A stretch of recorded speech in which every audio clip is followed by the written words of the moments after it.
Құрметті тіл ғылымы каналының көрермендері, мен бүгін сіздермен тағы бір мәрте оқытудағы әдіс-тәсілдердің кейбірімен бөліскім келіп отыр. Шатасқан әңгімеші тәсілі. Сыныпта оқушылар шеңбер құрып отырады. Бастаушы әңгіменің тақырыбын белгілейді. Дайындыққа уақыт беріледі. Қатысушылардың бірі әңгімені бастайды да, ортасына келгенде әңгіменің желісін шатастырып жібереді. Өз ойын ыммен келесі оқушыға жалғастыруға ұсынады. Сөзді жалғастыру кез келген қатысушыға берілуі мүмкін. Сондықтан мұқият тыңдап отыру керек.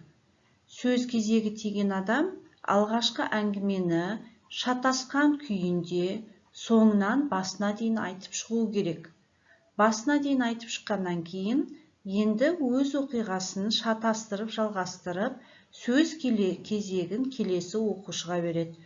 Бұл әдіс сыни ойлауға, жадты дамытуға, қиялды дамытуға көмектеседі. Екінші тәсіл шаттанушы мен күдікші тәсілі деп аталады.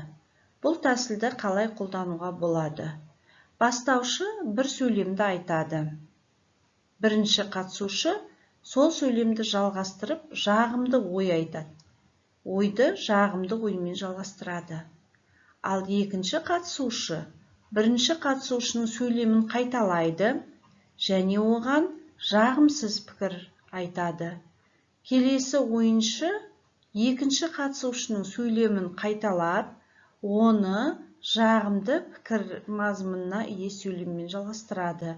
Осылай жағымды, жағымсыз, жағымды, жағымсыз пікірлермен алмасады. Бұл тәсіл сыни ойлауға жетелейді. Кез келген ұғымның жағымды және жағымсыз жағы болатынын түсінуге көмектеседі. Сіздердің назарларыңызға рахмет.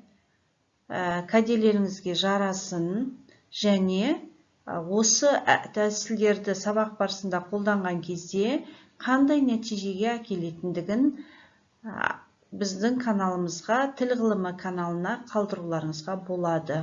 Назарларыңызға рахмет.